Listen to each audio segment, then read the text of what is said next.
नमस्ते। फिज़िक्स के सभी स्टूडेंट्स का, साइंस के सभी स्टूडेंट का आज के इस लेक्चर में बहुत बहुत स्वागत है। मैं डॉक्टर योगिता श्रीमाली, आप लोगों की फ़िज़िक्स टीचर। फ़िज़िक्स के काफ़ी टॉपिक्स हम बहुत अच्छे से कर चुके हैं। अब थोड़ा सा कॉन्फिडेंस भी आ रहा होगा आप लोगों को, क्योंकि फ़िज़िक्स में पास तो हो ही जाएंगे हम, ठीक है।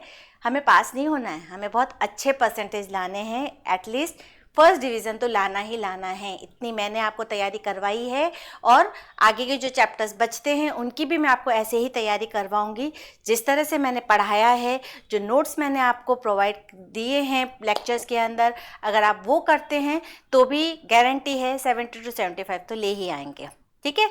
साथ में आपको क्या करना है, प्रीवियस ईयर्स के पेपर्स लेने हैं, मिनिमम 10 ईयर्स के, 10 सालों के प्रीवियस ईयर्स के पेपर्स लेंगे और उनको करना स्टार्ट करेंगे। जो जो चैप्टर्स आप कर चुके हैं उन चैप्टर्स के हर 10 सालों में से जो जो क्वेश्चंस आए हैं उनको आप करते जाएंगे और फिर आप देखेंगे कि आप उसमें से कितना पार्ट कर पा रहे हैं, ठीक है। ये एक टिप है जिससे कि हम हमारे चैप्टर का एक बार का बहुत अच्छा रिवीजन कर सकते हैं, हम चैप्टर को पूरा कंप्लीट कर सकते हैं। क्योंकि हम थ्योरी तो पूरी कर लेते हैं, हम चैप्टर का कंटेंट पूरा पढ़ लेते हैं, लेकिन जब क्वेश्चन पेपर अगर हमने पहले से नहीं देखा हुआ होता है और अचानक से अगर हमारे सामने क्वेश्चन पेपर आ जाता है तो हम कंफ्यूज हो जाते हैं कि इस क्वेश्चन का आंसर क्या होगा। इसलिए अभी तसल्ली से 10 साल के पेपर्स के जो प्रीवियस ईयर्स के 10 ईयर्स हैं उनके पेपर्स लीजिए, उनके क्वेश्चंस को देखिए, उनको लिखने की कोशिश करिए। लिख लिख के अभ्यास करना है, हर पेपर को लिखना है आपको। एक पेपर उठाइए, देखिए कि वो एक पेपर आप कितने टाइम में कंप्लीट कर पाते हैं। आपका टाइम मैनेजमेंट भी बहुत ज़रूरी है। ऐसा नहीं है कि हम एक क्वेश्चन को इतना ज़्यादा टाइम दे रहे हैं कि बाकी के क्वेश्चन छूट जाए। तो टाइम मैनेजमेंट बहुत ज़रूरी है। 3 घंटे में आप कितना पेपर कर पा रहे हैं वो आपको मैनेज करना बहुत ज़रूरी है, और वो तभी होगा जब आप पेपर्स को हाथ से करेंगे। 3 घंटे का टारगेट लीजिए, पेपर को लीजिए, उसको करिए।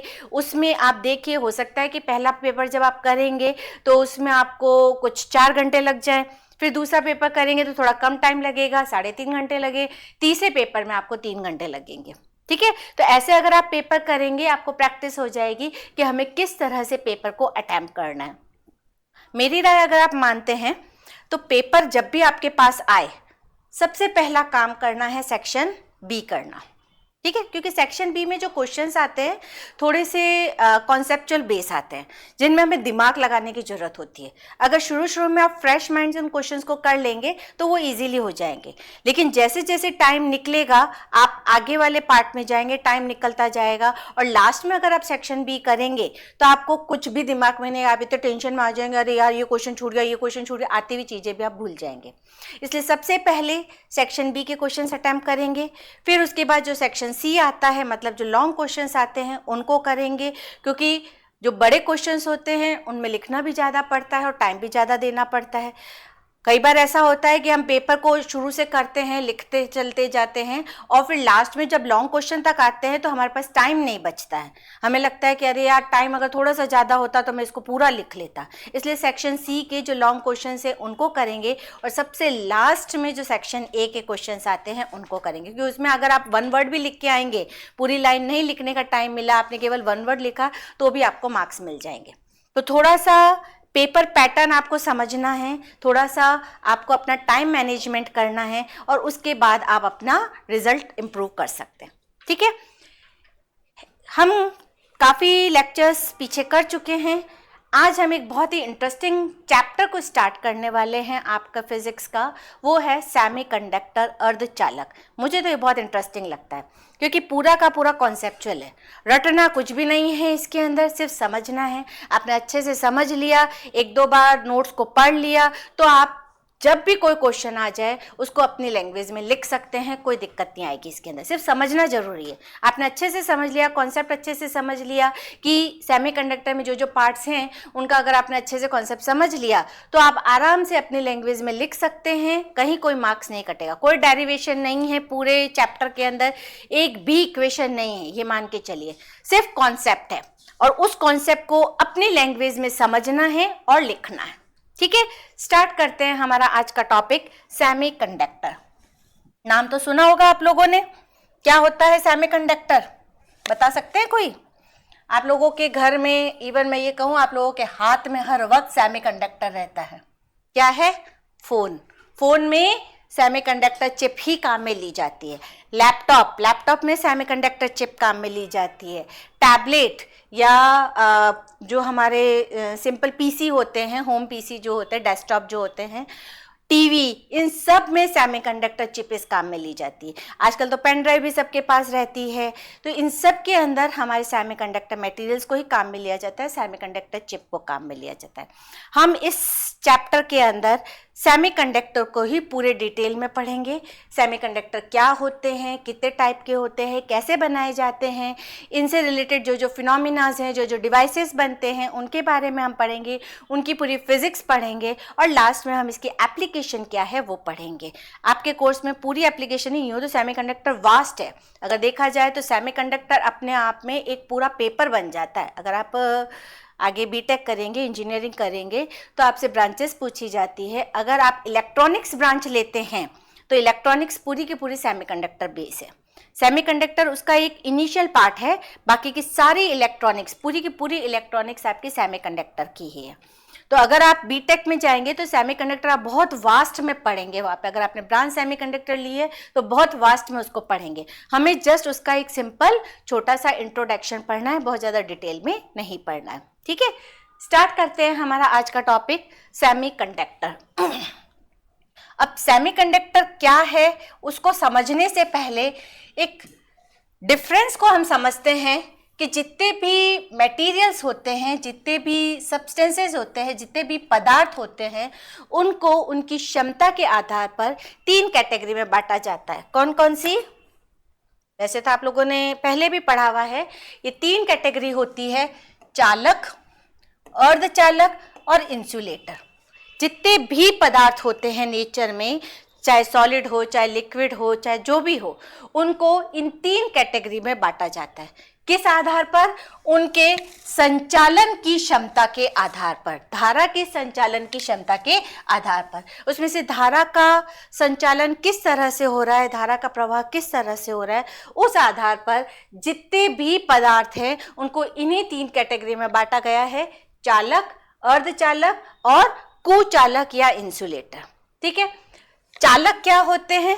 चालक वो पदार्थ है जिसमें धारा का प्रवाह बहुत आसानी से हो जाता है बिना किसी रुकावट के।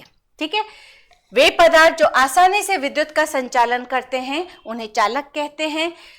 इनकी जो विद्युत चालकता होती है वो बहुत ही उच्च होती है, हाई इलेक्ट्रिकल कंडक्टिविटी होती है, और जो विद्युत प्रतिरोधकता होती है, रेजिस्टिविटी होती है, वो बहुत ही लो होती है। रेजिस्टिविटी क्या हुई? धारा के प्रवाह में विरोध, अवरोध।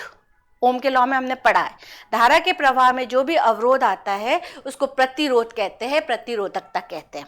ठीक है, तो धारा के प्रवाह में जो अवरोध उत्पन्न हो रहा है वो बहुत ही कम होता है, और धारा का जो चालन हो रहा है, धारा का जो कंडक्शन हो रहा है वो बहुत ही फास्ट होता है। उन मटेरियल्स को हम क्या कहते हैं? चालक कहते हैं। एग्जाम्पल बता सकते हो इसके? जितने भी इलेक्ट्रिक वायर्स बनते हैं, अगर ध्यान हो तो किसके बनते हैं? कॉपर वायर के बनते हैं। कोई भी अगर घर में रफ वायर पड़ा हो ना आपके, उसकी प्लास्टिक की लीड खोल के देखना, अंदर से कॉपर वायर निकलेगा। ठीक है, तो जितने भी चालक पदार्थ होते हैं या आपके घर में जितने भी इलेक्ट्रिकल एप्लायंस हैं, उनके वायर्स अगर आप देखेंगे तो या तो कॉपर के बने हुए होंगे, या एल्यूमिनियम के बने हुए होते हैं, या कई जगहों पर सिल्वर के भी बने हुए होते हैं। सबसे बेस्ट जो कंडक्टर होता है करंट का, धारा का जो सबसे अच्छा चालन होता है वो सिल्वर में ही होता है, लेकिन सिल्वर महंगा होता है। घरों में इतनी जगहों पर वायर लगाने पड़ते हैं, हर जगह पे सिल्वर को यूज़ नहीं लिया जा सकता है, तो जनरली जो सबसे ज़्यादा यूज़ में आता है कॉपर वायर को काम में लिया जाता है। ठीक है, दूसरी कैटेगरी आती है अर्धचालक सेमीकंडक्टर। सेमीकंडक्टर ऐसे पदार्थ हैं जिनमें धारा का चालन तो होता है, लेकिन एक निश्चित ताप के बाद होता है। मतलब जब तक हम उसको ताप नहीं देते हैं, टेम्परेचर नहीं देते, तब तक वो इंसुलेटर की तरह काम करते हैं, कुचालक की तरह काम करते हैं। लेकिन जब उसको थोड़ा सा टेम्परेचर दे दिया जाता है तो फिर वो चालक की तरह काम करने लग जाते हैं। लेकिन चालक की तरह भी जितना हाई करंट चालक में फ्लो हो सकती है, कंडक्टर में फ्लो हो सकती है, उतनी हाई करंट सेमीकंडक्टर में फ्लो नहीं होती है। उसमें से एक लिमिटेड अमाउंट के करंट ही फ्लो होती है। एक एग्जाम्पल समझते हैं। आप एसी चलाते हैं घर में, फ्रिज चलता है आपके घर में, वॉशिंग मशीन चलती है आपके घर में, उन सब में कंडक्टर्स को काम में लिया जाता है। क्यों? क्योंकि उनको हाई करंट की जरूरत है, हाई वोल्टेज की जरूरत है। लेकिन अगर अपन अपने फ़ोन की बात करें, अपने लैपटॉप की बात करें या टैबलेट की बात करें, फ़ोन को अगर चार्ज होने में अगर पूरा वो डिस्चार्ज है और उसको हमें कंप्लीटली चार्ज करना है तो 8 घंटे मिनिमम लगते हैं। 8 घंटे में एक फ़ोन पूरी तरह से चार्ज हो जाता है। अब अगर आप 8 घंटे के बाद भी उसको चार्जिंग में लगा के रखते हैं तो क्या वो अपनी कैपेसिटी से ज़्यादा कैपेसिटी का स्टोरेज करता है? नहीं करता है। वो जो एक मिनिमम अमाउंट है उतना ही अपने अंदर स्टोर करके रखेगा, उससे ज़्यादा नहीं करेगा। आपका फ़ोन जो फुल्ली चार्ज है उसको चलने में 8 घंटे लगते हैं, पूरा डिस्चार्ज होने में 8 घंटे लगते हैं। अगर आपने उसको 8 घंटे चार्जिंग में रखा है तब भी वो 8 घंटे ही चलेगा। आपने पूरी रात चार्ज में रखा है तब भी वो 8 घंटे ही चलेगा। 2 दिन तक अगर आपने चार्जिंग में रखा है तब भी वो 8 घंटे ही चलेगा। तो एक लिमिटेड अमाउंट की करंट ही वो सप्लाई कर सकते हैं। उन सब्सटेंस को क्या कहते हैं? अर्धचालक कहते हैं। अर्धचालक मतलब इनकी जो विद्युत चालकता का मान होता है वो चालक और कुचालक के बीच में रहता है। जनरली जो एप्लियंस बनाने में, इलेक्ट्रिकल एप्लियंस बनाने में, सेमीकंडक्टर एप्लियंस बनाने में जो अर्धचालक काम में लिए जाते हैं वो 2 तरह के काम में लिए जाते हैं, जर्मेनियम और सिलिकॉन। ये 2 ही अर्धचालक है जो मैक्सिमम काम में लिए जाते हैं। ठीक है। तीसरी कैटेगरी आती है इंसुलेटर, जिसको हम कुचालक भी कह सकते हैं। बता सकते हो कौन से होते हैं कुचालक? अगर मैं लकड़ी में से धारा प्रवाहित करूंगी, लकड़ी के अक्रॉस बैटरी लगा दूंगी तो क्या उसमें करंट फ्लो होगी? अगर मैं पत्थर के अक्रॉस बैटरी लगा दूंगी तो क्या उसमें करंट फ्लो होगी? ये कुचालक कहलाते हैं, जिसमें हम कितने भी अमाउंट के, कितने भी वोल्टेज की सप्लाई कर देंगे उसमें धारा का चालन होगा ही नहीं। उनको हम क्या कहते हैं? कुचालक कहते हैं। कभी भी सुना है क्या कि प्लास्टिक का कोई एप्लियंस बना है?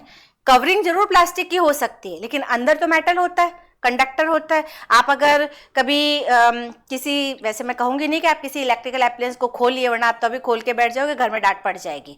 तो अगर कोई आपके घर में रफ एप्लियंस पड़ा हो कोई, उसको आप खोल के देखेंगे तो बाहर की कवरिंग प्लास्टिक की हो सकती है लेकिन अंदर, उसके अंदर मेटल ही होता है। बाहर की कवरिंग प्लास्टिक की सिर्फ हमारी सुरक्षा के लिए होती है, ताकि जब हम उसको ऑपरेट कर रहे हैं तो हमको करंट नहीं लगे। अदरवाइज डायरेक्ट आप अगर किसी मेटल को टच करेंगे, उसमें से धारा का प्रवाह हो रहा है तो हमको करंट लग जाएगा, है ना। तो जितने भी कुचालक होते हैं उसमें से बिजली का संचालन नहीं होता है और इसकी जो प्रतिरोधकता होती है वो बहुत बहुत बहुत हाई होती है। ठीक है। तो धारा के संचालन के आधार पर जितने भी पदार्थ हैं उनको हमने 3 कैटेगरी में बांटा, जिसमें बहुत आसानी से धारा प्रवाहित होती है, चालक जिसमें से एक लिमिटेड अमाउंट की धारा प्रवाहित होती है, अर्धचालक जिसमें से धारा का प्रवाह होता ही नहीं है, कुचालक। कुचालक के एग्जाम्पल हम क्या दे सकते हैं? लकड़ी दे सकते हैं, प्लास्टिक कह सकते हैं और पत्थर कह सकते हैं। ये वो पदार्थ हैं जिनमें से धारा का प्रवाह होता ही नहीं। डिस्टिल वाटर जो बिल्कुल प्योर वाटर होता है वो भी इलेक्ट्रिसिटी का कंडक्शन नहीं करता है। टैप वाटर लोगे आप तो उसमें इलेक्ट्रिसिटी का कंडक्शन होगा। आपने नल का पानी लिया, कहीं तालाब का पानी लिया, वर्षा का जल तालाब का पानी लिया, कहीं झील का पानी लिया, उसमें आपका धारा का प्रवाह हो सकता है क्योंकि उसके अंदर कुछ आयंस प्रेजेंट होते हैं। लेकिन अगर आप बारिश का पानी सीधा लेते हैं और आप डिस्टिल वाटर सीधा लेते हैं तो उसमें कभी भी धारा का प्रवाह नहीं होगा। क्यों? क्योंकि उसके अंदर किसी तरह के कोई आयंस प्रेजेंट नहीं होते। ठीक है। तो ये एक सिंपल बेसिक डेफिनेशन है जो हमें ये बताती है कि पदार्थों को कितनी कैटेगरी में बांटा गया है। अब हम एनर्जी बैंड के हिसाब से भी तीनों को एक्सप्लेन कर सकते हैं। एनर्जी बैंड क्या होता है? जो ऊर्जा बैंड होते हैं, बेसिकली 2 तरह के बैंड किसी भी सब्सटेंस में पाए जाते हैं, किसी भी पदार्थ में पाए जाते हैं। एक होता है चालन बैंड और एक होता है संयोजी बंध। 2 तरह के बैंड मिलते हैं। मैं लिख देती हूं, ये लिखा हुआ है यहाँ पे, कंडक्शन बैंड और वैलेंस बैंड। ये 2 तरह के बैंड हर मटेरियल में पाए जाते हैं। जब तक कोई भी धारा सप्लाई नहीं होती है, कोई भी वोल्टेज अप्लाई नहीं किया जाता है, सारे के सारे कैरियर वैलेंस बैंड में रहते हैं। संयोजी, एक तरह से हम ये समझ सकते हैं कि संयोजी बंध निम्न ऊर्जा का बंध है और जो कंडक्शन बैंड है वो हाई एनर्जी का बॉन्ड है, या हम ये कह सकते हैं कि उच्च ऊर्जा का बंध है। जब तक कैरियर्स को, जब तक हमने जो भी पदार्थ लिया है उसको कोई एनर्जी नहीं दी जाएगी, चाहे वो टेम्परेचर की फॉर्म में हो, चाहे वो इलेक्ट्रिसिटी की फॉर्म में हो, किसी भी तरह की कोई भी एनर्जी नहीं दी जाएगी, सारे कैरियर वैलेंस बैंड में ही रहते हैं। जब थोड़ी एनर्जी दी जाती है तो वो उस एनर्जी को लेकर एक्साइटेड हो जाते हैं, उनकी काइनेटिक एनर्जी बढ़ जाती है, उनकी गतिज ऊर्जा बढ़ जाती है और वो मूव करके कंडक्शन बैंड में चले जाते हैं। अब वैलेंस बैंड से कंडक्शन बैंड में कितने कैरियर्स जा रहे हैं, कितने टाइम में कैरियर्स जा रहे हैं, उसके आधार पर डिफाइन किया जाता है कि दिए गए पदार्थ की चालकता कैसी है। ठीक है, तो अगर हम नॉर्मल टेम्परेचर पर बात करेंगे, रूम टेम्परेचर पर बात करेंगे, तो वैलेंस बैंड हमेशा भरा हुआ रहेगा और जो कंडक्शन बैंड है वो खाली रहेगा। ठीक है, अब होता क्या है, अगर हम इसको, हमारे जो 3 कैटेगरी हमने पढ़ी है, कंडक्टर, चालक, अर्धचालक, सेमीकंडक्टर और इंसुलेटर कुचालक, इसके लिए इस बैंड एनर्जी डायग्राम को समझे तो अगर अपन सबसे पहले कंडक्टर्स की बात करते हैं, कंडक्टर में वैलेंस बैंड और कंडक्शन बैंड दोनों एक दूसरे के साथ ओवरलैप्ड रहते हैं। जैसे ये हमारा वैलेंस बैंड है और ये हमारा कंडक्शन बैंड है। ठीक है, तो ये वैलेंस बैंड और कंडक्शन बैंड दोनों एक दूसरे के साथ ओवरलैप होके रहेंगे, तो 0 डिग्री टेम्परेचर जो रूम टेम्परेचर है उस पर भी वैलेंस बैंड के कैरियर्स कंडक्शन बैंड में प्रेजेंट रहेंगे। तो चालक ऐसे होते हैं, हम स्विच ऑन करते हैं, पंखा चलने लग जाता है, टाइम थोड़ा लगता है। फोन को तो चार्ज होने में 5 मिनट, 10 मिनट, 15 मिनट लगते ही हैं। आपने चार्ज में लगाया, 10-15 मिनट बाद वो वर्किंग करना शुरू करेगा। लेकिन पंखा तो हमने स्विच ऑन किया और चलने लग जाता है, टाइम थोड़ा लगा, क्योंकि उसके अंदर कंडक्शन बैंड में पहले से ही कैरियर्स प्रेजेंट रहते हैं। तो अगर अपन कंडक्टर के लिए एनर्जी बैंड डायग्राम को समझे तो वैलेंस बैंड और कंडक्शन बैंड दोनों एक दूसरे के साथ ओवरलैप रहते हैं। वैलेंस बैंड और कंडक्शन बैंड के बीच का जो गैप होता है, जो एनर्जी गैप होता है, जो ऊर्जा अंतराल होता है, उसको हम कहते हैं फॉरबिडन एनर्जी गैप, वर्जित ऊर्जा अंतराल। जैसे ये हमारा एक वैलेंस बैंड है और ये हमारा एक कंडक्शन बैंड है, इन दोनों के बीच का जो एनर्जी गैप होता है उसको कहा जाता है वर्जित ऊर्जा अंतराल। ठीक है,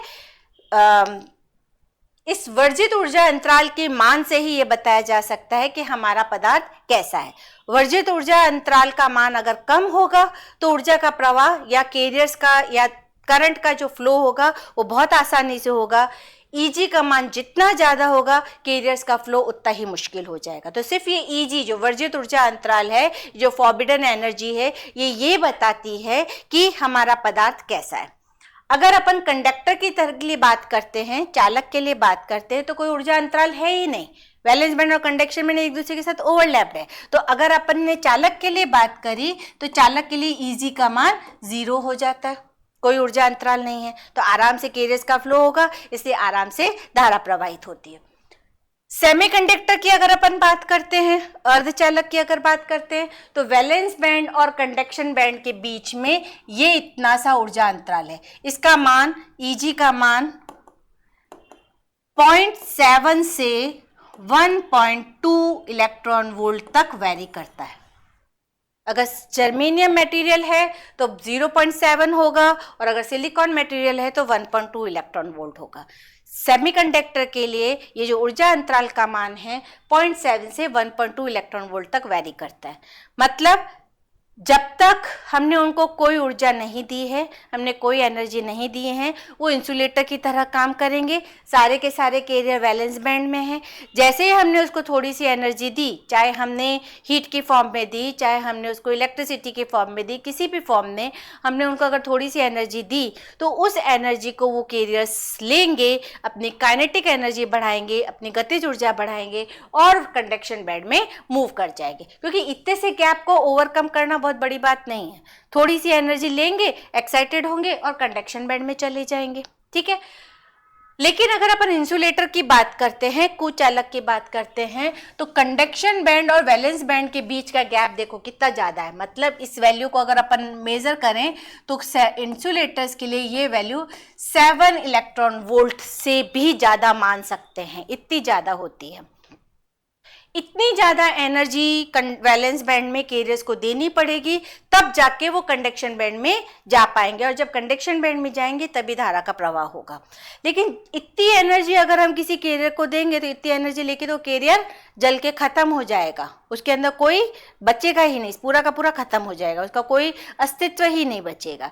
इसीलिए लकड़ी को आप कितना भी जला दोगे, कितनी भी धारा दे दोगे, उसके अंदर धारा प्रवाहित नहीं होगी। आप कितनी भी हाई बैटरी लगा दो लकड़ी के अक्रॉस, कभी भी उसके अंदर करंट का फ्लो नहीं होगा।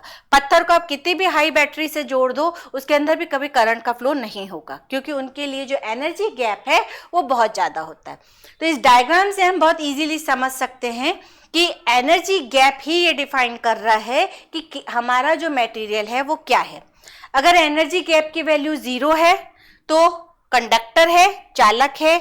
अगर एनर्जी गैप की वैल्यू 0.7 से 1.2 है या मैक्सिमम 2 भी मान लेते हैं, अगर इतनी है तो वो सेमीकंडक्टर है। 7 या 7 से ज्यादा है तो वो इंसुलेटर हो जाएगा। ठीक है, तो एनर्जी गैप के हिसाब से हमने ये बता दिया कि हमारा पदार्थ कैसा है। जो इससे पहले हमने डेफिनेशन पढ़ी थी वो धारा के चालन के हिसाब से पढ़ी थी कि धारा के संचालन के आधार पर हमने कैसे वर्गीकरण किया पदार्थों का। इसमें हमने ऊर्जा अंतराल के आधार पर बताया है कि पदार्थों का वर्गीकरण कैसे किया जाता है। लेकिन ये सारा एक समरी भी नहीं कहेंगे, ये इंट्रोडक्शन कह सकते हैं हम, कि सेमीकंडक्टर से पहले का जो इंट्रोडक्शन होता है ये वो है। ठीक है, अब जो हमारा मेन चैप्टर है सेमीकंडक्टर, हम उसको स्टार्ट करते हैं कि सेमीकंडक्टर क्या होता है, उसकी डेफिनेशन क्या लिखेंगे आप, उससे रिलेटेड टर्म्स क्या होती है, कितने तरह के सेमीकंडक्टर होते हैं, वो सारी चीजें हम अब पढ़ेंगे। तो सबसे पहले हमें पढ़ना है अर्धचालक क्या होते हैं, सेमीकंडक्टर क्या होते हैं। ठीक है, अर्धचालक वे पदार्थ हैं जिनमें चालक जनरली मेटल ही काम में लिया जाता है, गैर चालक मतलब इंसुलेटर और चालक के बीच का होता है। जो धारा का प्रवाह हो रहा है वो जो हमारे कुचालक है, इंसुलेटर हैं और जो कंडक्टर है उनके मीडियम का रहता है, उनके मिडल का रहता है। एनर्जी गैप के आधार पर भी तो आपने देख लिया, कंडक्टर के लिए एनर्जी गैप की वैल्यू 0 थी, इंसुलेटर के लिए एनर्जी गैप की वैल्यू 7 है, तो जो सेमीकंडक्टर थे उनके लिए वैल्यू इन दोनों के बीच की हो गई। जनरली जो अर्धचालक काम में लिए जाते हैं, गैलियम आर्सेनाइड, जर्मेनियम, सिलिकॉन, ये हमारे ऐसे पदार्थ हैं जिनको हम सेमीकंडक्टर की तरह यूज ले सकते हैं। प्योर फॉर्म में जर्मेनियम और सिलिकॉन होते हैं और कॉम्बिनेशन फॉर्म में गैलियम आर्सेनाइड होता है। गैलियम आर्सेनाइड गैलियम और आर्सेनिक का कॉम्बिनेशन होता है, वो सेमीकंडक्टर की तरह बिहेव करता है। लेकिन अगर हमको प्योर मेटल काम में लेना है कि प्योर सेमीकंडक्टर ही यूज लेना है, तो जर्मेनियम और सिलिकॉन ऐसे मटेरियल्स हैं जिनको प्योर फॉर्म में सेमीकंडक्टर की तरह यूज लिया जाता है। सेमीकंडक्टर की जो भौतिक गुण होते हैं, जो उनकी भौतिक हम कहें कि परिभाषाएं होंगी, वो उनकी मैथमेटिकल डेफिनेशन के अकॉर्डिंग अलग अलग हो जाती है। सेमीकंडक्टर में धारा का प्रवाह एक लिमिट में होता है, सेमीकंडक्टर में 0 डिग्री केल्विन पर वो कुचालक की तरह काम करता है, और जब थोड़ी सी हीट दे दी जाती है तो कंडक्टर की तरह काम करने लग जाता है। तो ये उसकी अलग अलग जैसी उसकी एप्लीकेशन है उसके अकॉर्डिंग उसकी प्रॉपर्टी बन जाती है। तो सेमीकंडक्टर अगर आपके पास क्वेश्चन आता है कि अर्धचालक क्या है, तो आपको ये डेफिनेशन लिखनी है, उसके एग्जांपल्स लिखने हैं। ठीक है, इसके बाद हमें पढ़ना है कि अर्धचालक कितने प्रकार के होते हैं, अर्धचालकों के प्रकार कितने हैं। जनरली जो अर्धचालक होते हैं वो कितने तरह के होते हैं, 2 प्रकार के होते हैं, आंतरिक अर्धचालक और बाह्य अर्धचालक। इंट्रिंसिक, इनको हम कह सकते हैं इंट्रिंसिक, मैं लिख के बता देती हूं आपको ये चीज और अच्छे से समझ में आ जाएगी।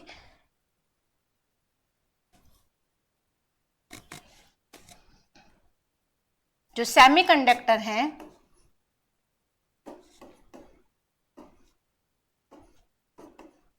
वो दो तरह के होते हैं। एक होता है इंट्रिंसिक, जिसको हम प्योर भी कहते हैं, और ये हिंदी में अगर इनको कहा जाए तो आंतरिक या नेज अर्धचालक कहा जाता है। ठीक है, पहला टाइप जो हुआ वो इंट्रिंसिक या प्योर, हिंदी में इसको आंतरिक या नेज अर्धचालक कहा जाता है।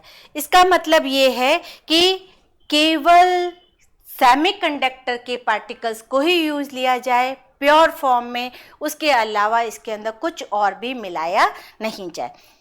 गोल्ड के ऑर्नामेंट्स जब भी बनते हैं तो कभी भी प्योर गोल्ड के नहीं बनते हैं, उसके अंदर कुछ इम्प्योरिटी मिलाई जाती है कॉपर की या तांबे की, जिससे उसके अंदर उसकी हार्डनेस बढ़ जाती है। ठीक है, वो हमारा प्योर नहीं हुआ, वो क्या हुआ, इम्प्योर हुआ, उसमें हमने इम्प्योरिटी मिलाई है। लेकिन अगर हम उसको प्योर फॉर्म में ही यूज लेंगे तो वो क्या कहलाएगा, नेज कहलाएगा या आंतरिक कहलाएगा। उसी तरह से सेमीकंडक्टर को भी अगर प्योर फॉर्म में यूज लिया जाता है, मतलब सारे जर्मेनियम के ही पार्टिकल्स काम में लिए जाए या सारे सिलिकॉन के ही पार्टिकल्स काम में लिए जाए, एक्स्ट्रा कोई एलिमेंट काम में नहीं लिया जाए, तो उसको हम क्या कहेंगे, इंट्रिंसिक या प्योर सेमीकंडक्टर कहेंगे। ठीक है, दूसरा टाइप जो आता है वो आता है एक्सट्रिंसिक, इम्प्योर, बाह्य या अशुद्ध। अब क्वेश्चन आता है कि जब हमारे पास प्योर सेमीकंडक्टर था तो हमें उसके अंदर अशुद्धि मिलाकर उसको अशुद्ध बनाने की जरूरत क्यों पड़ी। जो प्योर सेमीकंडक्टर होते हैं वो एक लिमिट तक ही करंट का फ्लो कर सकते हैं, एक टाइम तक ही करंट का फ्लो कर सकते हैं, उसके बाद वो काम में नहीं आएंगे। सेमीकंडक्टर एप्लायंस या डिवाइसेस जो भी होते हैं वो बहुत महंगे आते हैं। आप फ़ोन भी अगर ख़रीदने जाते हैं तो 5-7 हज़ार से तो शुरू होते हैं और वो लाख लाख 1.5 लाख तक भी जाते हैं। वो सेमीकंडक्टर के जितने भी डिवाइसेस होते हैं सारे बहुत महंगे आते हैं। क्या आप ऐसा चाहेंगे कि फ़ोन ऐसा हो जो हमने बस एक बार यूज़ किया, डिस्चार्ज हो गया, फिर उसको फेंक दिया जाए, उसको रीयूज़ नहीं किया जाए? वो पॉसिबल नहीं है। अगर हम उसको प्योर फॉर्म में बनाते हैं तो एक बार यूज करने के बाद उसको वापस से रिचार्ज नहीं किया जा सकता है, उसकी कंडक्टिविटी को बढ़ाया नहीं जा सकता है। इसीलिए उसकी कंडक्टिविटी को बढ़ाने के लिए, उसकी एफिशिएंसी को बढ़ाने के लिए, उसकी चालकता को बढ़ाने के लिए उसमें कुछ अशुद्धियां मिलाई जाती है और अशुद्धियां मिलाकर उसको एक्सट्रिंसिक, इम्प्योर या बाह्य सेमीकंडक्टर बनाया जाता है। हम डिटेल में आगे पढ़ेंगे कि इंट्रिंसिक क्या होते हैं, एक्सट्रिंसिक क्या होते हैं, किस तरह का इनका स्ट्रक्चर होता है। अभी सिर्फ एक सेग्रीगेशन आपको बताया है, क्लासिफिकेशन बताया है कि सेमीकंडक्टर को 2 कैटेगरी में बांटा जाता है, इंट्रिंसिक प्योर, एक्सट्रिंसिक इम्प्योर। अगर हमने केवल जर्मेनियम और सिलिकॉन के एटम्स काम में लिए हैं तो वो इंट्रिंसिक कहलाएगा, आंतरिक कहलाएगा, और अगर हमने उसमें किसी और एटम की अशुद्धि मिला दी है तो वो एक्सट्रिंसिक कहलाएगा, इम्प्योर कहलाएगा, बाह्य अर्धचालक कहलाएगा। ठीक है, आगे हम और डिटेल में पढ़ते हैं कि हमारे आंतरिक अर्धचालक कैसे होते हैं, बाह्य अर्धचालक कैसे होते हैं, और बाह्य अर्धचालक भी वापस से 2 कैटेगरी के होते हैं, वो कैसे होते हैं वो भी हम अभी पढ़ते हैं। सबसे पहले हम लेते हैं आंतरिक अर्धचालक, इंट्रिंसिक सेमीकंडक्टर, जिसको नेज अर्धचालक भी कहा जाता है। आंतरिक प्रकार का अर्धचालक पदार्थ रासायनिक रूप से शुद्ध बनाया जाता है, एक ही प्रकार के तत्व से बना होता है। केवल एक ही प्रकार के तत्व होते हैं, या तो सिर्फ सिलिकॉन होगा या केवल जर्मेनियम होगा, इसके अलावा और कुछ नहीं होगा। ये देखिए डायग्राम है, इसमें सारे सिलिकॉन के ही एटम्स हैं, इसके अलावा इसके अंदर कोई और एटम नहीं है, इसलिए इसको हम क्या कह सकते हैं, नेज अर्धचालक कह सकते हैं, शुद्ध अर्धचालक कह सकते हैं, आंतरिक अर्धचालक कह सकते हैं। ठीक है, जितने भी सेमीकंडक्टर मटेरियल्स होते हैं वो 4 वैलेंसी वाले होते हैं। 4 वैलेंसी का मतलब क्या हुआ, इनका जो सबसे आउटर मोस्ट ऑर्बिट होता है, सबसे बाहर वाला ऑर्बिट होता है, उसमें 4 इलेक्ट्रॉन्स होते हैं। हम पढ़ चुके हैं, आप केमिस्ट्री में भी पढ़ चुके हो, फिजिक्स में भी हम कई बार पढ़ चुके हैं कि जिनके आउटर मोस्ट ऑर्बिट में 1, 2 या 3 इलेक्ट्रॉन होते हैं वो मेटल कहलाते हैं, क्योंकि उनमें इलेक्ट्रॉन को देने की टेंडेंसी होती है। है ना, जिनके आउटर मोस्ट में 1, 2 या 3 इलेक्ट्रॉन्स होते हैं, वो इलेक्ट्रॉन्स को देने की टेंडेंसी रखते हैं, इलेक्ट्रॉन्स को डोनेट कर देते हैं, इलेक्ट्रॉन्स को डोनेट करके वो अपने ऊपर पॉजिटिव चार्ज ले आते हैं। अगर किसी एलिमेंट ने 1 इलेक्ट्रॉन दे दिया है तो उस पर +1 चार्ज आएगा, किसी ने 2 इलेक्ट्रॉन दे दिए हैं तो 2+ चार्ज आ जाएगा, किसी ने 3 दे दिए हैं तो 3+ चार्ज आ जाएगा। ये मेटल्स होते हैं। किसी एटम के, किसी भी एलिमेंट के अगर आउटर मोस्ट में 5, 6 या 7 इलेक्ट्रॉन होते हैं तो वो नॉन मेटल कहलाते हैं, अधातु कहलाते हैं। अगर पीरियोडिक टेबल याद हो तो पीरियोडिक टेबल के जो लेफ्ट साइड में एलिमेंट्स होते हैं वो सारे धातु होते हैं, मेटल होते हैं, और राइट साइड में जो भी एलिमेंट्स होते हैं वो सारे हमारे अधातु होते हैं, नॉन मेटल होते हैं। मेटल और नॉन मेटल के बीच में जो एलिमेंट्स लाई करते हैं वो अर्धचालक होते हैं, सेमीकंडक्टर होते हैं। ठीक है, तो जिनके आउटर मोस्ट में 1, 2 या 3 होंगे वो मेटल होंगे, जिनका आउटर मोस्ट में 5, 6 या 7 होंगे अब वो लेने की टेंडेंसी रखेंगे, क्योंकि हर एटम को अपने आउटर मोस्ट में 8 बनाना है। 8 बना के वो एक स्टेबल कॉन्फ़िगरेशन ले लेता है, एक स्थायी अस्तित्व ले लेता है। ठीक है, तो अगर आउटर मोस्ट में 1 था तो 1 दे देगा तो उसका जो ऑर्बिट है वो कंप्लीट हो जाएगा, 2 होगा तो 2 दे देगा और ऑर्बिट उसका कंप्लीट हो जाएगा। लेकिन जिसके आउटर मोस्ट में 5 है वो 3 लेगा तब 8 बनेगा, 6 है तो वो 2 लेगा तब 8 बनेगा, 7 है तो वो 1 लेगा तब 8 बनेगा। हर एटम अपने आप को स्टेबल कॉन्फ़िगरेशन में लाने की कोशिश करता है, स्थायी विन्यास बनाने की कोशिश करता है, और स्थायी विन्यास तभी होता है जब सबसे लास्ट वाले ऑर्बिट में 8 इलेक्ट्रॉन होते हैं। ऑक्टल रूल कहा जाता है इसको, पढ़ा है केमिस्ट्री में आप लोगों ने, 9th 10th में भी पढ़ा है और अभी भी आप 11th 12th में केमिस्ट्री में पढ़ रहे होंगे इस चीज को।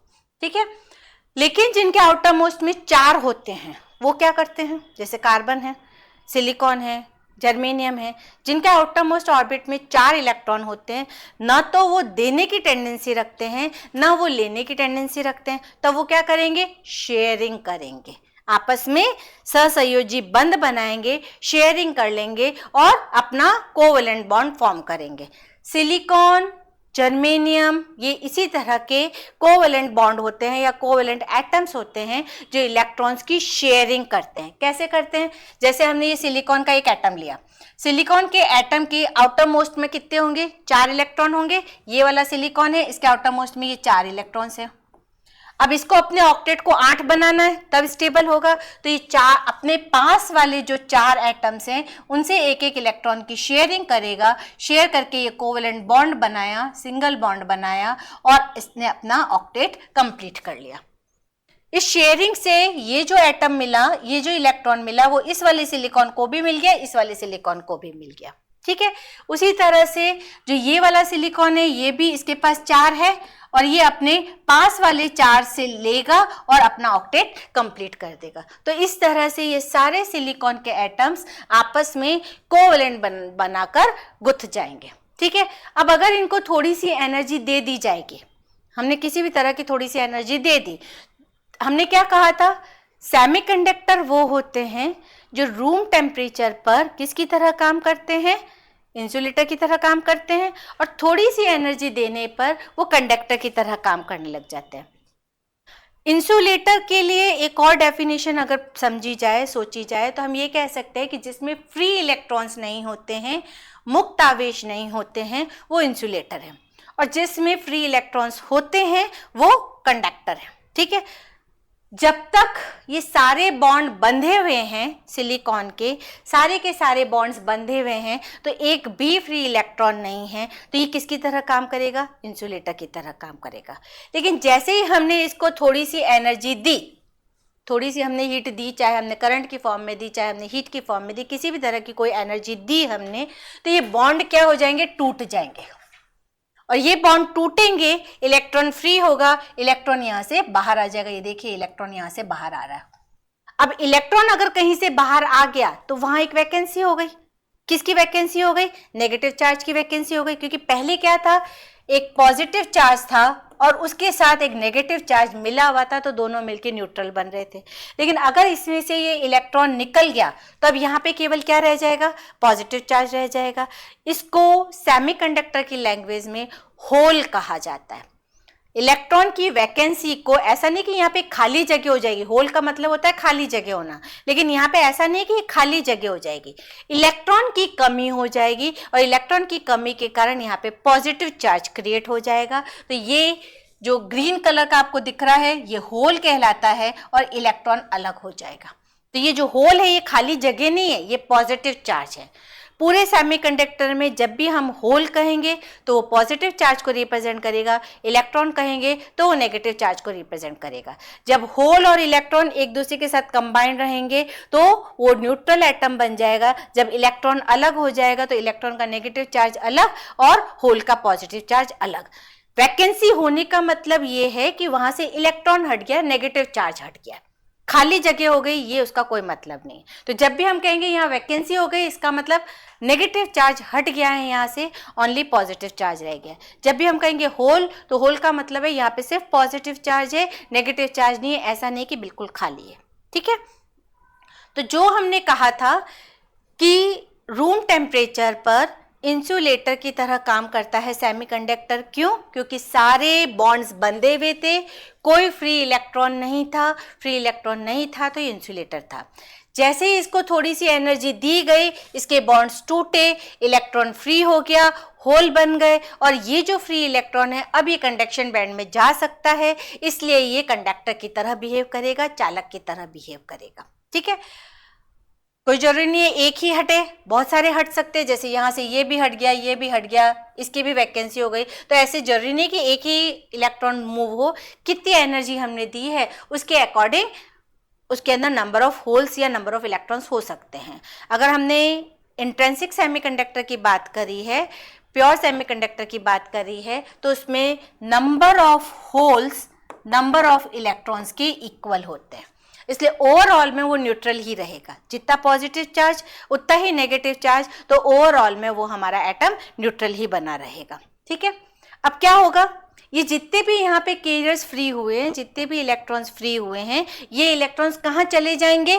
कंडक्शन बैंड में चले जाएंगे और वैलेंस बैंड में ओनली होल्स रह जाएंगे। तो अब अगर इसका हम बैंड स्ट्रक्चर बनाएं तो बैंड स्ट्रक्चर इस तरह से बनेगा। ये हमारा वैलेंस बैंड है, यहाँ पे हमारा कंडक्शन बैंड है, इन दोनों के बीच में एनर्जी गैप है, सारे यहाँ पर होल्स प्रेजेंट है। जितने भी होल होंगे वो सारे वैलेंस बैंड में होंगे और जितने भी इलेक्ट्रॉन होंगे वो सारे कंडक्शन बैंड में चले जाएंगे। जितने होल है उतने ही इलेक्ट्रॉन होंगे, ओवरऑल इलेक्ट्रिकली न्यूट्रल होगा, number of hole number of electron के इक्वल होंगे। जो हमने कहा कि इंट्रिंसिक सेमीकंडक्टर की कंडक्टिविटी बढ़ाने के लिए उसमें इम्प्योरिटी मिलाई गई, तो जब तक कैरियर्स, जब तक इलेक्ट्रॉन वैलेंस बैंड से कंडक्शन बैंड में जा रहे हैं तब तक तो धारा का प्रवाह होगा। जब सारे के सारे इलेक्ट्रॉन्स कंडक्शन बैंड में चले जाएंगे, वैलेंस बैंड में ओनली होल रह जाएंगे, तो अब धारा का प्रवाह होना बंद हो जाएगा। अब ये हमारा काम करना बंद कर देगा, मतलब यूज एंड थ्रो वाला केस हो गया कि पैन है उसकी रिफिल खत्म हो गई, अब उसको फेंक दिया जाए, उसको वापस से रिफिल नहीं किया जा सकता है। इसी प्रॉपर्टी को इम्प्रूव करने के लिए, इसकी कंडक्टिविटी को बढ़ाने के लिए इसके अंदर, सेमीकंडक्टर के अंदर कुछ इम्प्योरिटीज़ मिलाई जाती है और इम्प्योरिटीज़ मिलाकर उसको क्या बनाया जाता है? एक्सट्रिंसिक सेमीकंडक्टर बनाया जाता है या बाह्य चालक बनाया जाता है, ठीक है। चलिए अब हम नेक्स्ट पढ़ते हैं बाह्य अर्धचालक एक्सट्रिंसिक सेमीकंडक्टर।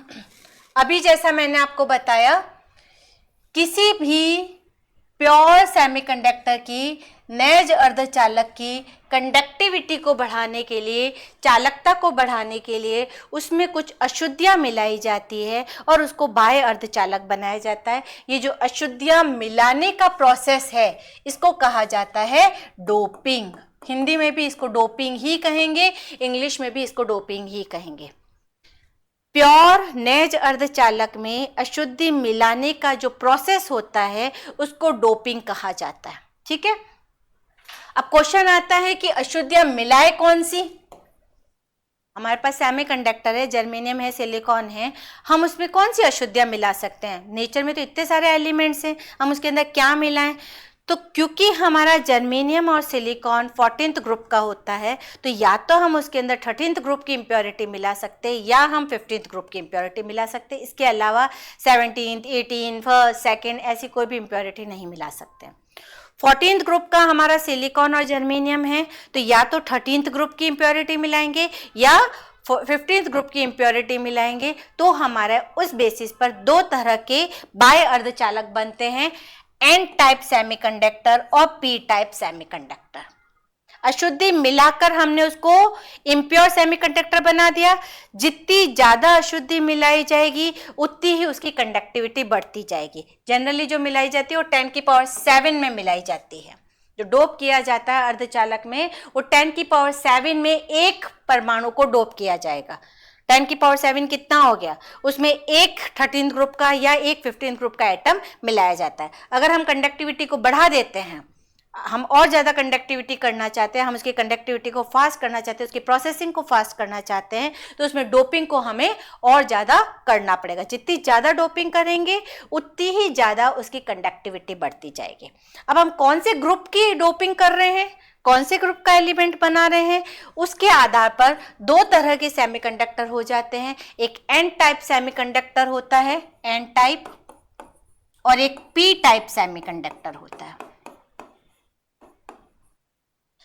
अगर हमें पी टाइप सेमीकंडक्टर बनाना है तो उसमें 13th ग्रुप की इम्प्योरिटी मिलाई जाएगी, जैसे कि मान लिया एल्यूमिनियम की मिला दी।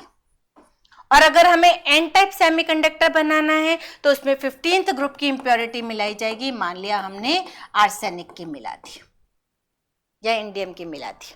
ठीक है, तो हमें कौन सा अर्धचालक बनाना है उसके आधार पर उसके अंदर इम्प्योरिटी मिलाई जाती है। अब क्या होता है पी टाइप और एन टाइप, उसको समझते हैं।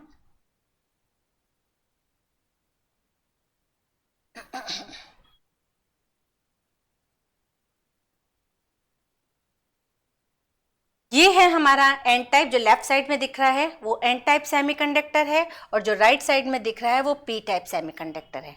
एन टाइप में हमने लेड की इम्प्योरिटी मिलाई, 15th ग्रुप की जो इम्प्योरिटी वो मिलाई। जो 15th ग्रुप का होगा उसके आउटर मोस्ट में 5 इलेक्ट्रॉन्स होंगे। जो सबसे लास्ट वाला ऑर्बिट होगा उसमें 5 इलेक्ट्रॉन्स होंगे। ठीक है, और जो हमारा सेमीकंडक्टर है सिलिकॉन है, उसके आउटर मोस्ट में 4 होंगे। तो अब 4 तो शेयरिंग कर लेंगे, जैसे ये लेड का बनाया हमने, तो लेड के अंदर 5 इलेक्ट्रॉन्स होंगे और जो सिलिकॉन है उसके अंदर 4 इलेक्ट्रॉन्स होंगे। तो सिलिकॉन के 4 लेड के 4 के साथ कोवेलेंट बॉन्ड बना देंगे, लेकिन एक इलेक्ट्रॉन लेड का हमेशा फ्री रहेगा।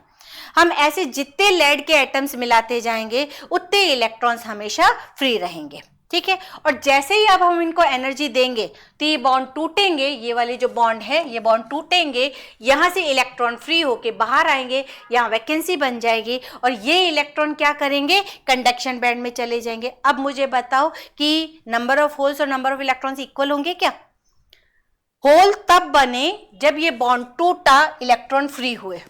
जितने बॉन्ड टूट के इलेक्ट्रॉन फ्री होंगे उतने ही होल बनेंगे, लेकिन हमने जितने लेड के एटम्स मिलाए थे उतने इलेक्ट्रॉन्स तो पहले से ही प्रेजेंट थे।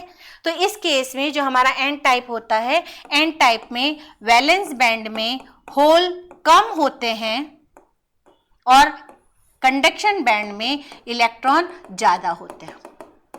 अब अगर इलेक्ट्रॉन ज़्यादा है, नेगेटिव चार्ज ज़्यादा है, पॉजिटिव चार्ज कम है, तो ओवरऑल में चार्ज कितना आ जाएगा? अगर मैं -5 और +2 करती हूँ तो रिजल्ट क्या मिलता है? -5 + 2 करूँ तो रिजल्ट क्या मिलेगा? -3 मिलेगा। ओवरऑल में क्या आ जाएगा? नेगेटिव चार्ज आ जाएगा, क्योंकि इलेक्ट्रॉन्स ज़्यादा हैं, होल कम है। इलेक्ट्रॉन ज़्यादा क्यों है? होल तो उतने ही बने जितने बॉन्ड टूटे, उतने इलेक्ट्रॉन तो बने। मान लिया 10 बॉन्ड थे, 10 बॉन्ड टूटे तो 10 बॉन्ड टूटने से 10 इलेक्ट्रॉन बने और 10 होल बने। लेकिन जितने हमने लेड के एटम मिलाए थे उतने इलेक्ट्रॉन तो पहले से ही थे ही। मान लिया अगर हमने 5 लेड के एटम मिलाए तो 5 इलेक्ट्रॉन तो पहले से ही थे और 10 इलेक्ट्रॉन बॉन्ड टूटने से बने। तब ओवरऑल में क्या हो गया कि 10 होल है और 15 इलेक्ट्रॉन है। तो ओवरऑल में इलेक्ट्रॉन ज्यादा है और होल कम है। इलेक्ट्रॉन ज्यादा है मतलब नेगेटिव चार्ज ज्यादा है, पॉजिटिव चार्ज कम है। तो जो पूरे इस एलिमेंट पे इफेक्टिव चार्ज आएगा वो नेगेटिव चार्ज आएगा। ये नेगेटिव चार्ज ही एन टाइप को रिप्रेजेंट करता है। एन टाइप मतलब नेगेटिव, एन समझ में आ जाएगा, नेगेटिव होगा, नेगेटिव है तो इलेक्ट्रॉन ज़्यादा होंगे। पिछले केस में जब अपन ने इंट्रिंसिक का पढ़ा था तब बताया था कि नंबर ऑफ होल और नंबर ऑफ इलेक्ट्रॉन इक्वल होते हैं, लेकिन इस केस में क्या होगा, नंबर ऑफ इलेक्ट्रॉन ज़्यादा होंगे, नंबर ऑफ होल कम होंगे। जो कैरियर ज़्यादा होते हैं उनको बहुसंख्यक आवेशवाहक कहा जाता है, और जो कैरियर कम होते हैं उनको अल्पसंख्यक आवेशवाहक कहा जाता है। तो एन टाइप के अंदर बहुसंख्यक आवेशवाहक इलेक्ट्रॉन हुए, पी टाइप के अंदर एन टाइप के अंदर ही जो अल्पसंख्यक आवेशवाहक होंगे वो होल हो जाएंगे। सेम इसी तरह से हम पी टाइप का स्ट्रक्चर समझे, तो पी टाइप में जो हमने इम्प्योरिटी मिलाई है वो 13th ग्रुप की मिलाई है। मान लिया हमने बोरोन मिला दी है, तो 13 ग्रुप की इम्प्योरिटी है, तो इसके आउटर मोस्ट में 3 इलेक्ट्रॉन होंगे। तो ये देखो, ये 3 इलेक्ट्रॉन दिख रहे हैं, 1 2 और 3। ये 3 तो सिलिकॉन के 3 के साथ शेयरिंग कर लेंगे, लेकिन एक होल हमेशा रह जाएगा, एक वैकेंसी हमेशा रह जाएगी, क्योंकि सिलिकॉन को कितने चाहिए, 4 चाहिए। तो सिलिकॉन 4 कहाँ से लाएगा, उसको तो बोरोन के केवल 3 ही मिले ना, एक सिलिकॉन की वैकेंसी तो रह ही जाएगी, एक इलेक्ट्रॉन की वैकेंसी रह जाएगी, मतलब बॉन्ड टूटने से पहले ही होल्स है। अब अगर हमने मान लिया इसके अंदर 5 बोरोन के एटम मिलाए तो 5 होल पहले से ही प्रेजेंट है। जैसे ही इसको एनर्जी दी, बॉन्ड टूटेंगे, बॉन्ड टूट के इलेक्ट्रॉन और होल अलग होंगे, जितने भी होल है वो वैलेंस बैंड में रह जाएंगे और जितने भी इलेक्ट्रॉन है वो कंडक्शन बैंड में चले जाएंगे।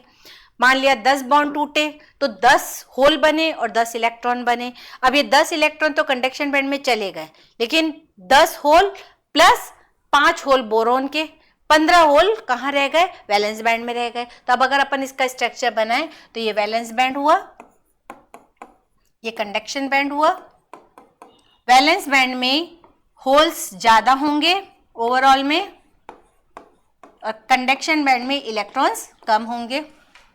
ठीक है, जब होल ज्यादा है मतलब पॉजिटिव चार्ज ज्यादा है और इलेक्ट्रॉन कम है, नेगेटिव चार्ज कम है, तो ओवरऑल में चार्ज कैसा बन जाएगा, पॉजिटिव। +5 और -2 किया जाए तो रिजल्ट +3 मिलता है। क्योंकि ओवरऑल में चार्ज पॉजिटिव है इसीलिए इसको पी टाइप कहा जाता है, पॉजिटिव टाइप कहा जाता है। तो जो पी टाइप सेमीकंडक्टर होते हैं उसमें नंबर ऑफ होल्स ज्यादा होते हैं और नंबर ऑफ इलेक्ट्रॉन्स कम होते हैं। ठीक है, नंबर ऑफ होल्स, जो होल्स होंगे वो बहुसंख्यक आवेशवाहक बन जाएंगे और जो इलेक्ट्रॉन होंगे वो अल्पसंख्यक आवेशवाहक बन जाएंगे। जो कम है वो माइनॉरिटी में है और जो ज्यादा है वो मेजॉरिटी में है। ठीक है, एन टाइप में हमने जो इम्प्योरिटी मिलाई है वो डोनर इम्प्योरिटी होती है।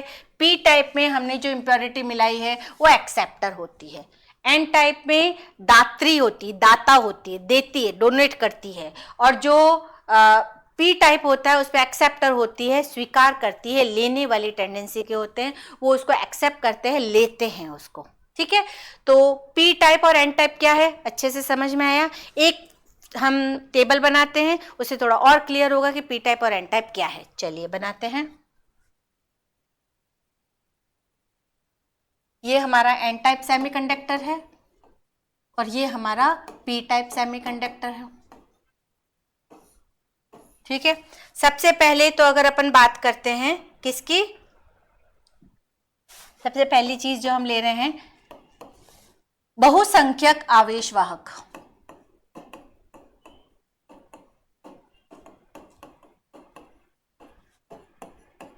एन टाइप में कौन से होते हैं, एन टाइप में बहुसंख्यक आवेशवाहक इलेक्ट्रॉन होते हैं और अल्पसंख्यक कौन से होते हैं, होल होते हैं। ठीक है, पी टाइप में क्या हो जाएगा, बहुसंख्यक होल हो जाएंगे और अल्पसंख्यक इलेक्ट्रॉन हो जाएंगे। राइट, पहली चीज ये हुई। दूसरी चीज, एन टाइप में ओवरऑल में चार्ज कैसा होता है, नेगेटिव चार्ज होता है, और पी टाइप में जो ओवरऑल में चार्ज होता है वो पॉजिटिव चार्ज होता है। एन टाइप में जो हम इम्प्योरिटी मिलाते हैं वो 15th ग्रुप की इम्प्योरिटी मिलाते हैं। जो हम डोपिंग कर रहे हैं वो 15 ग्रुप के एलिमेंट की करते हैं, और पी टाइप में हम 13th ग्रुप की करते हैं।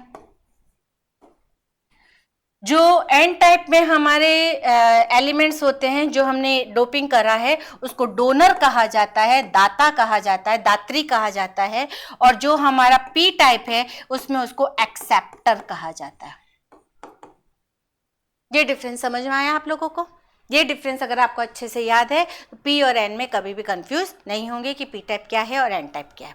ठीक है, एक डेफिनेशन और है जिसको हम कहते हैं फर्मी एनर्जी लेवल। अर्धचालकों में फर्मी ऊर्जा स्तर। फर्मी ऊर्जा स्तर क्या होता है पहले तो हम वो समझते हैं, फिर हम बताएंगे कि पी टाइप में फर्मी ऊर्जा स्तर कहाँ होता है और एन टाइप में कहाँ होता है। हमने जब बैंड थ्योरी पढ़ी थी तब हमने बताया था कि दो तरह के बैंड होते हैं, एक वैलेंस बैंड होता है और एक कंडक्शन बैंड होता है। वैलेंस बैंड हमारा हम मान सकते हैं कि लोअर एनर्जी का बैंड है, और जो हमारा कंडक्शन बैंड है वो हायर एनर्जी का बैंड है। ये कंडक्शन बैंड हुआ और ये वैलेंस बैंड हुआ। ठीक है, तो वैलेंस बैंड के एटम्स की, जो वैलेंस बैंड में जो होल्स हैं उनकी कुछ एनर्जी होगी, और कंडक्शन बैंड में जो एटम्स है या इलेक्ट्रॉन्स है या कैरियर्स है उनकी कुछ एनर्जी होगी। फर्मी एनर्जी बेसिकली इन दोनों की एनर्जी का एवरेज मान सकते हैं, मीन मान सकते हैं। जितने कैरियर्स कंडक्शन बैंड में हैं और जितने कैरियर्स वैलेंस बैंड में हैं, अगर उसका मीन निकाला जाता है, उसका औसत निकाला जाता है, उसका माध्य निकाला जाता है, तो जो हमें ऊर्जा मिलती है वो फर्मी ऊर्जा कहलाती है, और उस लेवल को फर्मी स्तर कहा जाता है। ठीक है, सिंपल कुछ नहीं है। वैलेंस बैंड और कंडक्शन बैंड की जो एनर्जी है उस एनर्जी का मीन निकाल लिया जाए तो वो फर्मी एनर्जी कहलाती है, फर्मी एनर्जी लेवल कहलाएगा। अब इंट्रिंसिक में कैसा होगा, पी टाइप में कैसा होगा और एन टाइप में कैसा होगा वो समझते हैं। अगर हम सबसे पहले नेज अर्धचालक की बात करते हैं, नेज अर्धचालक में हमने कहा कंडक्शन बैंड में जितने इलेक्ट्रॉन होते हैं वैलेंस बैंड में उतने ही होल्स होते हैं। तो इसका मतलब दोनों की एनर्जी इक्वल होगी। जब दोनों की एनर्जी इक्वल है, हम उसका मीन निकालेंगे तो मीन कहाँ मिलेगा? एग्जैक्टली मिडल में मिलेगा। ठीक है, तो यहाँ पे जो हमने एनर्जी लेवल बनाया, ये हमारा कंडक्शन बैंड है जिसमें इलेक्ट्रॉन्स हैं, ये हमारा वैलेंस बैंड है जिसमें हमारे पास होल्स हैं। अगर हम इसके लिए फर्मी एनर्जी लेवल बनाएंगे तो एग्जैक्टली मिडल में बनेगा, यहाँ बनेगा। क्यों बनेगा? क्योंकि नंबर ऑफ इलेक्ट्रॉन्स और नंबर ऑफ होल्स इक्वल होंगे। अगर हम इनकी एनर्जी का एवरेज लेंगे तो हमें बिल्कुल एग्जैक्टली मिडल में मिलेगी। ठीक है, अब पी टाइप में कैसी होगी? पी टाइप की बात करें, पी टाइप में हमने क्या बताया? नंबर ऑफ होल्स ज्यादा होते हैं और नंबर ऑफ इलेक्ट्रॉन्स कम होते हैं। ठीक है, नंबर ऑफ होल्स ज़्यादा है, नंबर ऑफ इलेक्ट्रॉन्स ज़्यादा है, तो अब जो मीन बनेगा वो किस तरफ ज़्यादा रहेगा? होल्स की तरफ ज़्यादा रहेगा, वैलेंस बैंड की तरफ ज़्यादा, क्योंकि वैलेंस बैंड की एनर्जी ज़्यादा हो गई, तो एनर्जी ज़्यादा वैलेंस बैंड की तरफ है, इसलिए जो मीन बनेगा वो वैलेंस बैंड की तरफ ज़्यादा रहेगा। तो अगर अपन इसके लिए ड्रॉ करें फर्मी एनर्जी लेवल, तो यहाँ पे हमारा वैलेंस बैंड है, यहाँ हमारा कंडक्शन बैंड है, इसमें नंबर ऑफ होल्स ज़्यादा हैं, इसमें नंबर ऑफ इलेक्ट्रॉन्स कम है। जब हमने इंट्रिंसिक की बात करी तो एग्जैक्टली यहाँ मिडल में था, लेकिन अब मिडल में नहीं होगा। कहाँ होगा? Fermi energy level valence band के नजदीक होगा, यहाँ होगा। ठीक है, यही अगर अपन एन टाइप की बात करें तो आप समझ गए होंगे आप एन टाइप में क्या होगा, जस्ट इसका उल्टा हो जाएगा। एन टाइप में नंबर ऑफ इलेक्ट्रॉन्स ज़्यादा होते हैं, नंबर ऑफ होल्स कम होते हैं, तो कंडक्शन बैंड में इलेक्ट्रॉन्स ज़्यादा हो गए, ठीक है, वैलेंस बैंड में होल्स कम हो गए। अब जो फर्मी लेवल होगा वो वैलेंस बैंड के नज़दीक होगा। इस तरह से हमारा फर्मी लेवल होगा। एग्जाम के हिसाब से इतना इम्पॉर्टेंट नहीं है, लेकिन जस्ट एक टॉपिक था आपकी बुक के अंदर, इसलिए सिर्फ समझाया है मैंने आपको। एग्जाम के हिसाब से फर्मी लेवल आपका इतना इम्पॉर्टेंट नहीं है। इम्पॉर्टेंट है आपका सेमीकंडक्टर की संरचना समझाइए, उसके प्रकार समझाइए, नेज अर्धचालक की संरचना समझाइए, बाह्य अर्धचालक में पी टाइप और एन टाइप की संरचना समझाइए, उनका एनर्जी बैंड डायग्राम समझाइए। आई होप आपको बहुत अच्छे से समझ में आया होगा। पूरा का पूरा कॉन्सेप्ट है, एक बार नहीं 2 बार वीडियो को देखना, समझना और अपनी लैंग्वेज में लिखना है। ठीक है। डायग्राम जरूर साथ साथ बनाना, क्योंकि अगर आपने डायग्राम बनाए तो आपको भी समझ में आएगा और एक्सटर्नल को भी समझ में आएगा। हर चीज का डायग्राम है, चाहे आपने एनर्जी बैंड बनाया तो उसमें भी डायग्राम था, आपने इंट्रिंसिक सेमीकंडक्टर बनाया उसमें भी डायग्राम था, एक्सट्रिंसिक बनाया उसमें भी डायग्राम है, फर्मी लेवल बनाया उसमें भी डायग्राम है, सब में डायग्राम है। आप थ्योरी लिखे साथ साथ डायग्राम को नीट एंड क्लीन बनाएं, तो उससे क्या एक्सटर्नल पे थोड़ा इफेक्ट पड़ता है कि हाँ आपने डायग्राम बनाया, इसका मतलब आपका कॉन्सेप्ट क्लियर है। तो हो सकता है कि कई बार एक्सटर्नल थ्योरी नहीं पढ़ते हैं और डायग्राम देख के आपको मार्क्स दे देते हैं। ठीक है, तो जिस भी चीज़ में डायग्राम आता है वो डायग्राम आपको जरूर बनाना है। वो डायग्राम बनाने से थोड़ा सा इफेक्टिव हो जाता है, और आपने डायग्राम बनाया है आपको समझ में आ जाएगा कि मुझे लिखना कैसे है, तो उसी चीज़ को आपको लैंग्वेज में भी लिखना है और कुछ भी नहीं करना है। ठीक है, मिलते हैं ऐसे इंटरेस्टिंग और टॉपिक्स के साथ सेमीकंडक्टर के नेक्स्ट लेक्चर के अंदर। तब तक इसका रिवीजन करिए, पढ़ते रहिए, चैनल को सब्सक्राइब जरूर करिए। Thank you very much.